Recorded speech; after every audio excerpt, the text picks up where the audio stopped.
Everything living and non-living things, including the climates, the soil, and the surrounding of a man, make up his environment. This works in a way either to promote agriculture and to suppress agriculture. In these lessons, we will discuss the different types of agriculture and the factors affecting it. My name is Bertie, and today our topic is all about agricultural production and factors affecting it. But before we start our lessons, let me state our objective. At the end of the lessons, the students should be able to, number one, determine the different types of agricultural production. Two, enumerate the different factors affecting agricultural production. And three, highlights the strategies for improvement of agricultural production.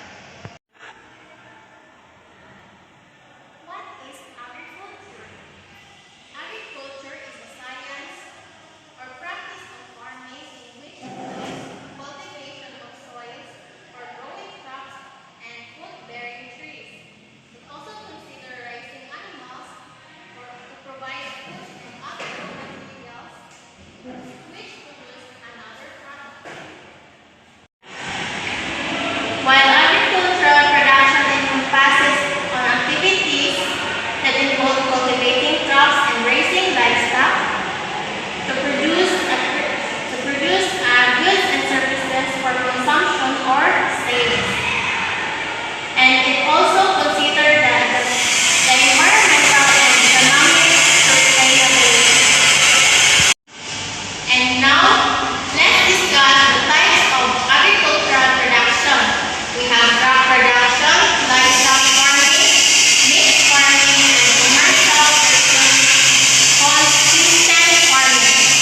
Now, for crop production, it is growing plants like grains, vegetables, and fruits for food industry. So, what are the examples of industries in the Philippines? We have the rice plantation. What else? That's right, banana plantation and the maize cultivation. Another, we have the pineapple production.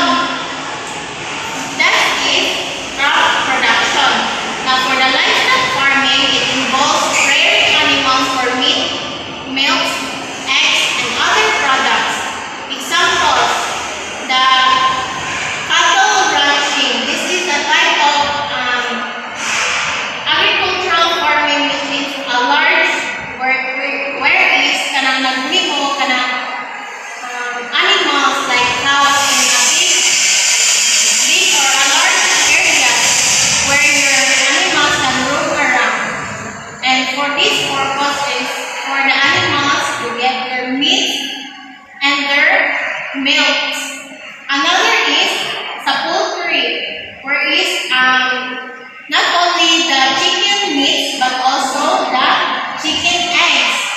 Another example is, that's right, piggery.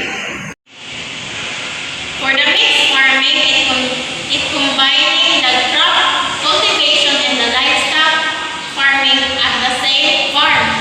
So for example, sa inyong bukid, for example, nagtanong mo mais. At the same time, namuhin mo mga animals like cows, carabos, chickens, and other animals. That is called a mixed farming.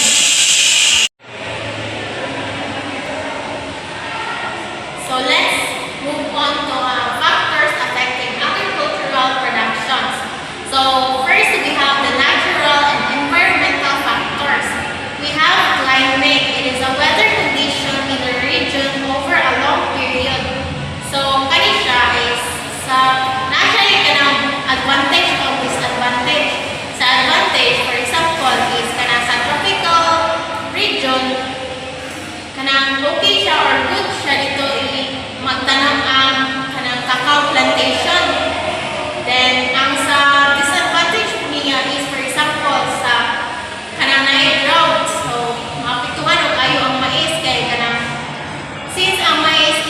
need siya og kanang mga rain usually para motubo og daghan.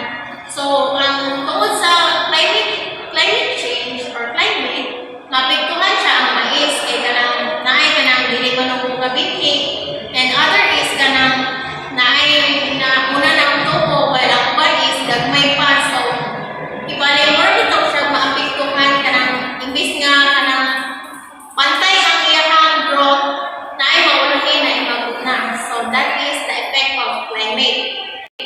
Now for soil type and fertility, this is the quality and composure of soils which affect the plant growth.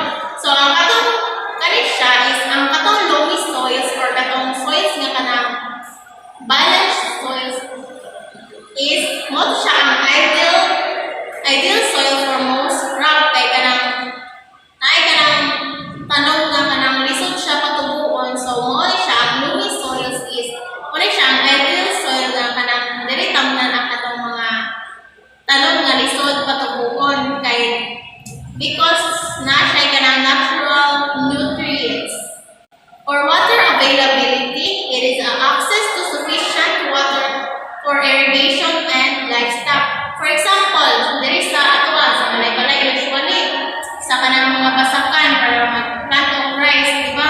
Di ba raman na yung mga tubig ang basakan. So, mo na siya ang gitawag og irrigation, artificial access or kanang application sa kanang water diha sa para tanong para sa rice. So let's move on to topography. Topography refers to the physical features of lands such as hills, valleys, and plains. So kani siya is ang example is the flat areas is suitable siya sa mechanized farming. It means na to magian siya ka ng tractor. So goods na siya ang mga flat surface or flat areas. While katong mga medyo bakilid, pwede na siya sa livestock farming or katong mamita o mga animals. For economic factors, there are 3 factors. First is access to capital and credit. This means that the farmer wants to plant more rice and he doesn't have enough resources to do it, and they can borrow from cooperatives. Like if a bank or the government offer them financial help, they can improve their harvest and improve their farm. So next is market availability and prices. For example, nag-produce ang farmer of plenty of corn, then even if the land siya kanang harvest, hindi siya mabalik gyapon kay wala may kanang mamalit. So the last one is cost of inputs. These all includes the materials needed for farming, like seeds, fertilizers, and machines or equipment needed for farming, and also the pesticides, labor. When the prices go up, ang impact ani sa farmers kay gamay ra ilang ma-earn, gamay ra ang income. So let's proceed to technological factors. First is modern equipment and machinery. These machines like may siya makatabang sa pagpadali sa mga trabaho sa mga farmers. Yani tractors, harvesters, or ano siya mga machines. Gagamit sila ani para dili na sila marami sa mga manual na gamit na sila kamot na mag-fix o take this para mahuman. Gagamit sila og machine because of para makatanong sila daghan before the rainy season arrives. Next is improved seeds and fertilizers. For example, ang mga farmers gagamit sila og mga hybrid na seeds para aside sa dili siya tubo, dili siya mudaghan,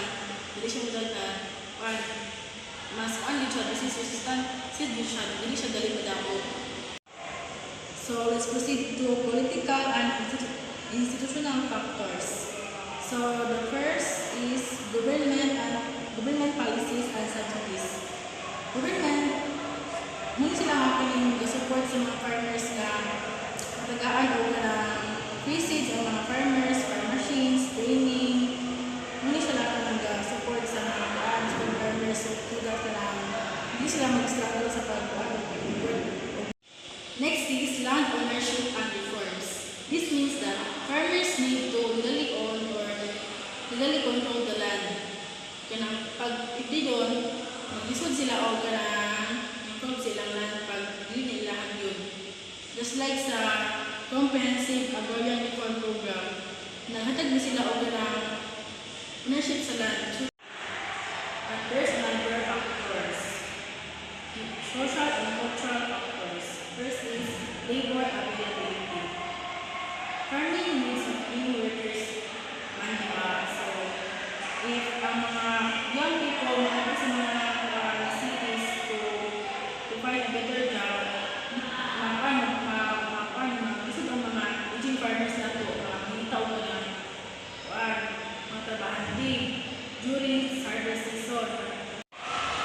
Next is cultural practice and beliefs. So, some farming decisions are influenced by local customs and beliefs. For example, sa indigenous communities, hindi nila ilang autonomy na timing nila ilang autonomy sa forma sa bulan. Kung pulmo, meaning, dihan sila ma-harvest. Pag wala ang bulan, kapag sila ma-harvest, muna, na timing nila ilang autonomy based sa phase. So, there are three challenges affecting agricultural production. So, these are the environmental challenges. First is climate change, pests and diseases, and third is the land degradation and deforestation.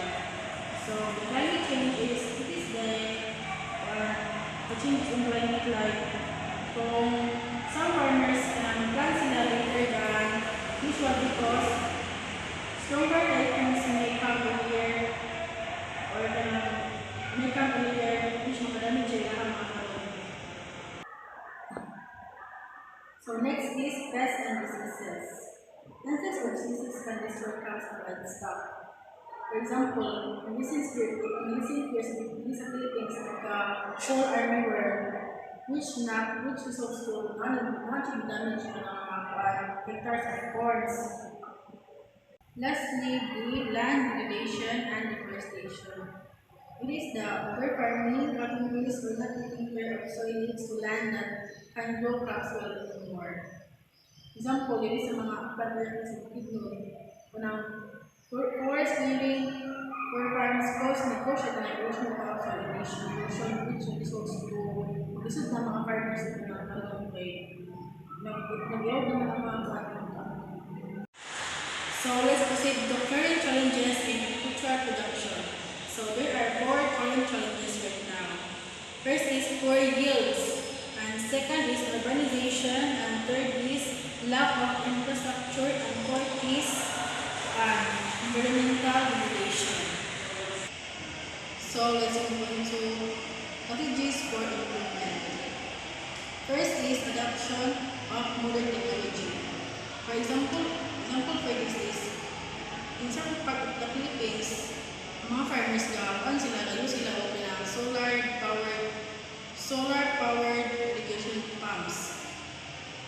Because nag-save siya o money o water is promotion of sustainable practices. Farming means using methods that protect the soil and environment while producing enough food.